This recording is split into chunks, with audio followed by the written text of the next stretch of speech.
Hello students, आइए आज की वीडियो में सुनते हैं ध्रुव स्वामिनी नाटक का पाठ भाग 4।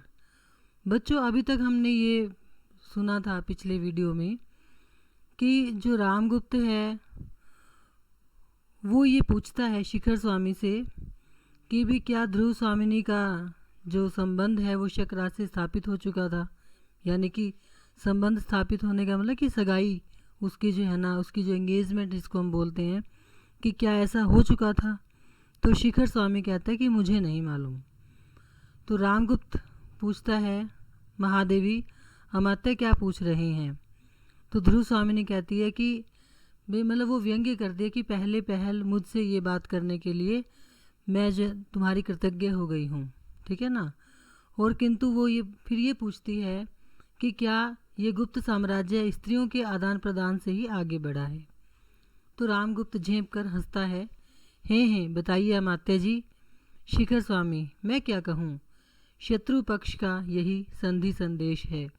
तो देखो, अब वो दोनों ये चाहते हैं कि ध्रुव स्वामिनी उधर चली जाए, लेकिन वो टाल मटोल कर रही हैं। तो शिखर स्वामी क्या कहता है कि शत्रु पक्ष ने संधि में यही लिखकर भेजा है, स्वीकार न हो तो युद्ध कीजिए, शिविर दोनों ओर से घिर गया है, उसकी बातें मानिए या मरकर भी अपनी कुल मर्यादा की रक्षा कीजिए, दूसरा कोई उपाय नहीं। रामगुप्त चौंक कर, क्या प्राण देने के अतिरिक्त दूसरा कोई उपाय नहीं?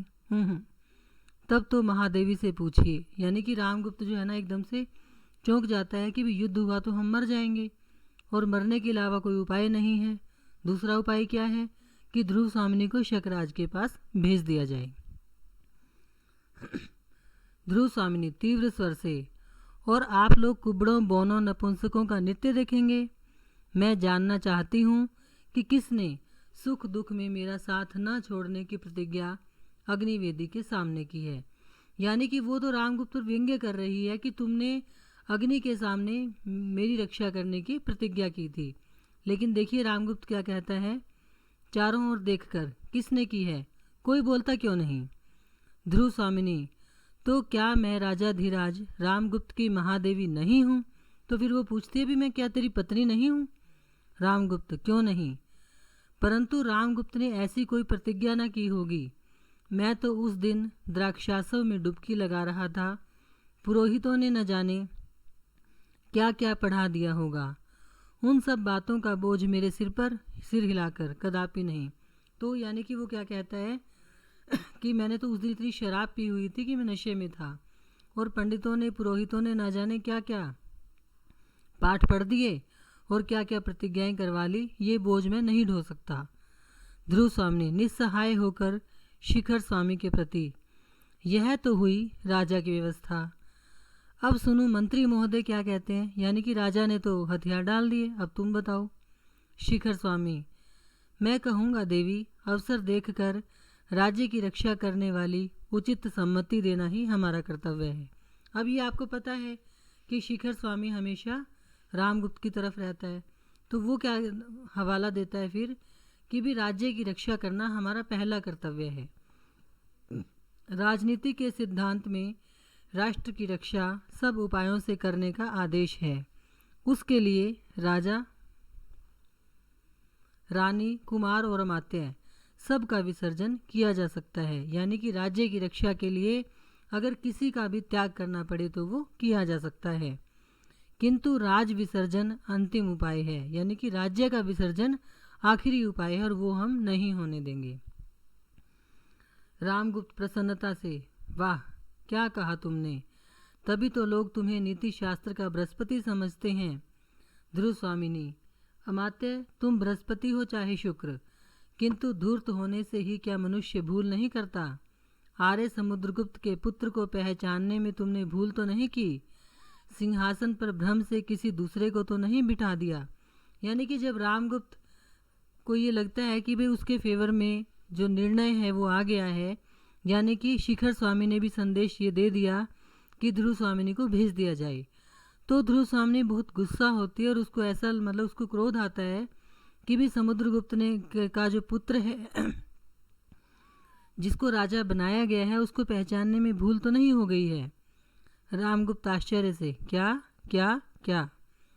ध्रुव स्वामिनी, कुछ नहीं, मैं केवल यही कहना चाहती हूँ कि पुरुषों ने स्त्रियों को अपनी पशु संपत्ति समझकर उन पर अत्याचार करने का जो अभ्यास बना लिया है वह मेरे साथ नहीं चल सकता। यानी कि वो क्या कहती है कि तुम स्त्रियों को पशुओं के समान अपनी संपत्ति मानते हो और उन पर मन चाहे अत्याचार करते हो। मैं ऐसा नहीं होने दूंगी। यदि तुम मेरी रक्षा नहीं कर सकते, अपने कुल की मर्यादा, नारी का गौरव नहीं बचा सकते, तो मुझे बेच भी नहीं सकते।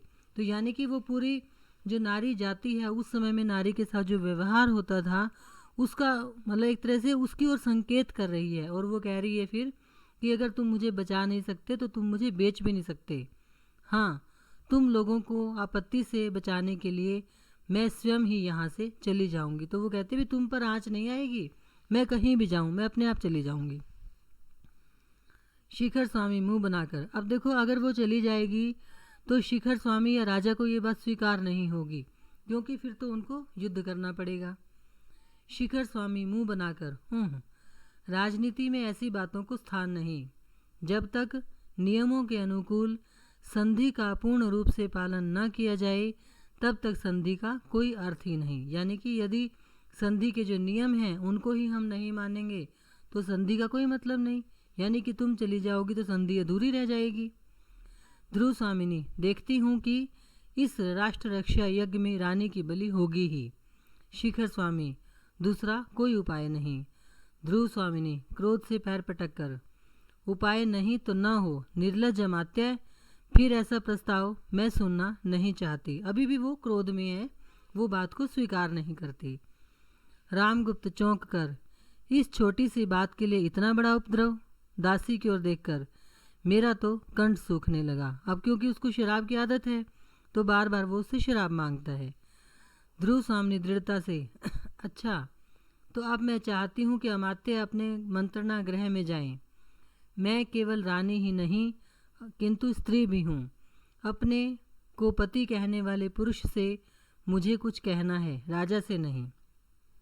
तो यानी कि वो सब लोगों को वहाँ से भेज देती है और अब एक पत्नी के रूप में वो रामगुप्त से बात करना चाहती है। शिखर स्वामी का दासियों के साथ प्रस्थान। रामगुप्त, ठहरो जी, मैं भी चलता हूँ, उठना चाहता है। ध्रुव स्वामिनी उसका हाथ पकड़कर रोक लेती है। तुम मुझसे क्या कहना चाहती हो? अब क्योंकि देखिए रामगुप्त को पता है कि ध्रुव स्वामिनी एक सशक्त नारी है, इसलिए वो उसके पास रुकना नहीं चाहता। तो वो जाने की कोशिश करता है तो वो जो है ना उसको रोक लेती है। ध्रुव स्वामिनी, ठहर कर, अकेले यहाँ भय लगता है क्या? बैठिए, सुनिए। मेरे पिता ने उपहार स्वरूप कन्यादान किया था, किंतु गुप्त सम्राट क्या अपनी पत्नी शत्रु को उपहार में देंगे? घुटने के बल बैठकर देखिए, मेरी ओर देखिए। मेरा स्त्रीत्व क्या इतने का भी अधिकारी नहीं कि अपने को स्वामी समझने वाला पुरुष उसके लिए प्राणों का पन लगा सके? यानी कि जब उसको क्रोध से काम नहीं चला तो उसे लगा कि एक बार वो अनुनय विनय कर ले, प्रार्थना कर ले, उसे शायद वो मान जाए। और अब वो खुद के अहम को त्याग कर उसको प्रार्थना करती है भी, क्या तुम मेरी रक्षा नहीं करोगे? रामगुप्त उसे देखता हुआ, तुम सुंदर हो, ओह कितनी सुंदर, किंतु सोने की कटार पर मुग्ध होकर उसे कोई अपने हृदय में डुबा नहीं सकता। फिर भी अपने लिए मैं स्वयं कितना आवश्यक हूँ यह कदाचित तुम नहीं जानते। यानी कि मैं तुम्हारे लिए बिल्कुल नहीं मरूंगा, मैं तुम्हारे लिए अपने प्राणों की बाजी बिल्कुल नहीं लगाऊंगा। और इसलिए वो उसकी बात को स्वीकार नहीं करता। ध्रुव स्वामिनी उसके पैरों को पकड़कर, मैं गुप्त कुल की वधू होकर इस राज परिवार में आई हूँ इसी विश्वास पर। रामगुप्त उसे रोककर, वह सब मैं नहीं सुनना चाहता। यानी कि वो ध्रुव स्वामिनी की किसी भी बात को सुनना नहीं चाहता।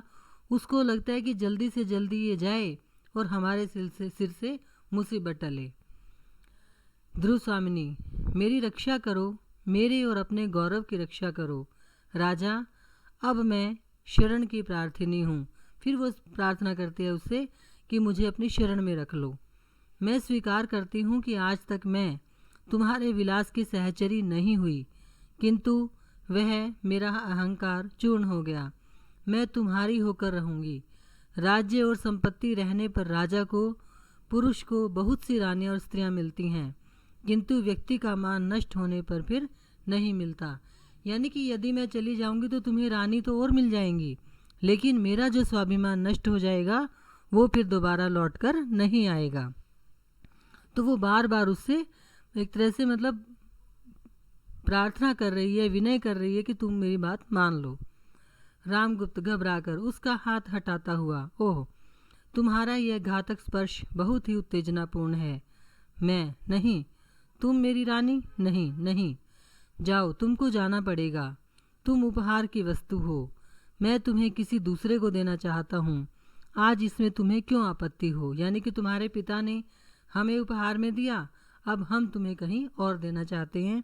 तो यहाँ पर एक तरह से वो नारी की दशा का भी वहाँ पर वर्णन किया गया है कि उस समय में नारी की अवस्था कैसी थी। ध्रुव स्वामिनी खड़ी होकर रोष में, निर्लज्ज, मद्यप, क्लीब, ओह, तो मेरा कोई रक्षक नहीं? ठहर कर, नहीं, अपनी रक्षा मैं स्वयं करूंगी। मैं उपहार में देने की वस्तु शीतल मणि नहीं हूँ।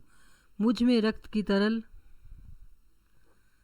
लालिमा है, मेरा हृदय उष्ण है और उसमें आत्मसम्मान की ज्योति है। यानी कि मैं कोई चीज़ नहीं हूँ, कोई मणि नहीं हूँ कि उपहार में दे दो।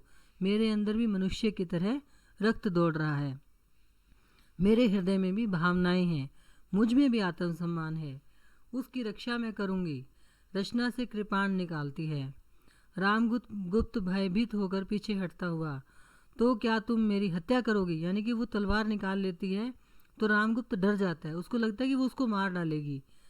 ध्रुव स्वामिनी, तुम्हारी हत्या नहीं, तुम जियो भेड़ की तरह, तुम्हारा क्षुद्र जीवन उसे न लूँगी। मैं अपना ही जीवन समाप्त करूँगी। यानी कि वो अब एक तरह से मरने के लिए निर्णय ले लेती है कि वो खुद मर जाएगी।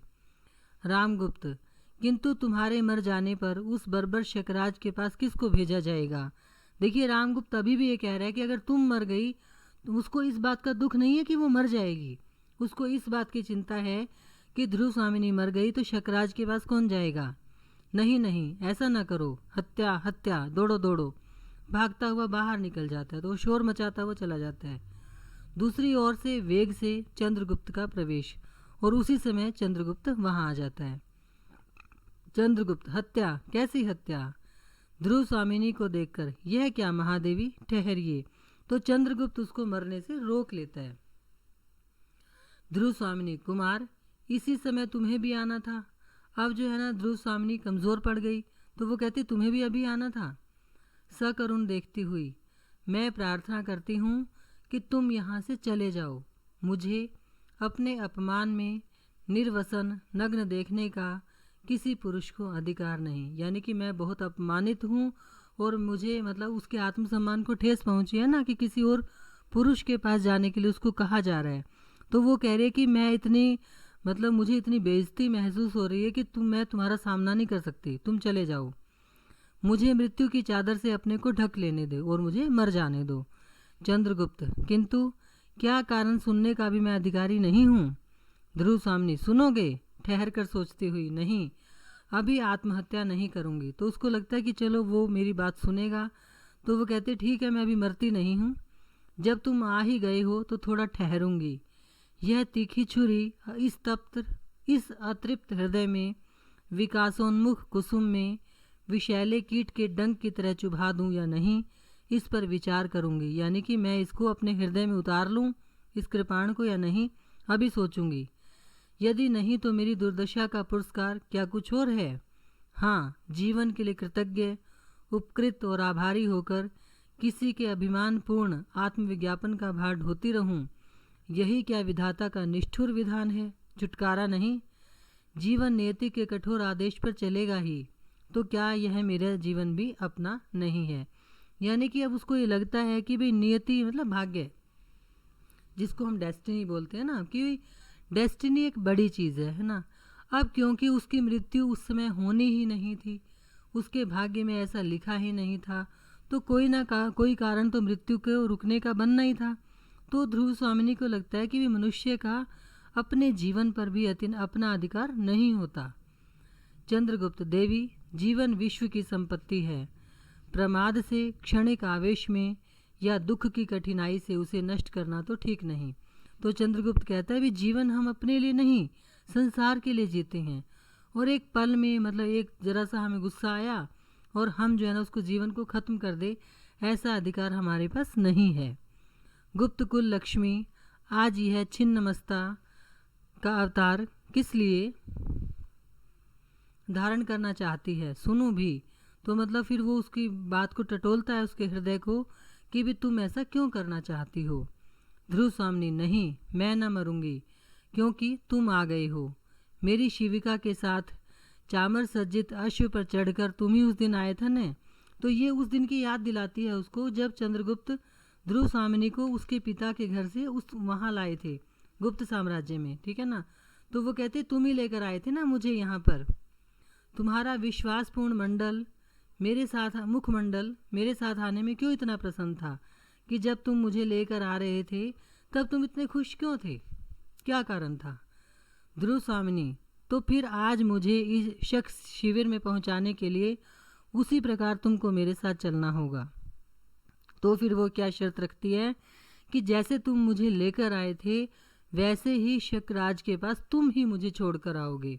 आंसू पोंछती है, यानी कि वो मान जाती है, अपने आप को मतलब स्वयं को तैयार कर लेती है वहाँ जाने के लिए। चंद्रगुप्त आश्चर्य से, यह कैसा परिहास। अब देखिए चंद्रगुप्त को एकदम से अचानक मतलब हैरानी होती है भी ये क्या हो रहा है। ध्रुव स्वामिनी, कुमार यह परिहास नहीं, राजा की आज्ञा है। शकराज को मेरी अत्यंत आवश्यकता है। यह अवरोध बिना मेरा उपहार दिए नहीं हट सकता। तो वो उसको बात एक तरह से बता देती है कि भी शकराज के पास मुझे जाना ही होगा, क्योंकि संधि की यही शर्त है। चंद्रगुप्त आवेश से, यह नहीं हो सकता महादेवी। जिस मर्यादा के लिए, जिस महत्व को स्थिर रखने के लिए मैंने राजदंड ग्रहण न करके अपना मिला हुआ अधिकार छोड़ दिया, उसका यह अपमान। मेरे जीवित रहते आर्य समुद्रगुप्त के स्वर्गीय गर्व को इस तरह पद दलित न होना पड़ेगा, यानी कि मैं अपने पिता का जो नाम है वो इस तरह से मिट्टी में नहीं मिलने दूंगा। ठहर कर, और भी एक बात है। मेरे हृदय के अंधकार में प्रथम किरण सी आकर जिसने अज्ञात भाव से अपना मधुर आलोक ढाल दिया था, उसको भी मैंने केवल इसीलिए भूलने का प्रयत्न किया कि, यानी कि वो ध्रुव स्वामिनी के लिए बोलता है कि मेरा मतलब जो चंद्रगुप्त का जो हृदय था जिसमें अंधकार छाया हुआ था, जैसे अंधेरे में जो रोशनी की पहली किरण होती है ना, वो एकदम से चारों ओर उजाला कर देती है, वैसे ही चंद्रगुप्त के वीरान हृदय में ध्रुव स्वामिनी ने आकर एक बार रोशनी की किरण यानी उम्मीद की किरण, उम्मीद का जो उजाला है वो भर दिया था। और वो कह रहा है कि तुम्हें भी मैंने भूलने का प्रयत्न किया, और फिर वो अपनी मन की बात को बीच में ही छोड़ देता है, सहसा चुप हो जाता है। ध्रुव स्वामिनी आंखें बंद किए कौतूहल भरी प्रसन्नता से, हाँ हाँ कहो कहो। तो ध्रुव स्वामिनी उसको कहती है कि हाँ हाँ तुम कहो। लेकिन वहाँ पर क्या होता है कि शिखर स्वामी और रामगुप्त ना उसी समय आ जाते हैं और ये बात फिर बीच में अधूरी ही रह जाती है। तो आज के लिए बच्चों इतना ही, अगले वीडियो में हम फिर मिलेंगे, तब तक के लिए धन्यवाद।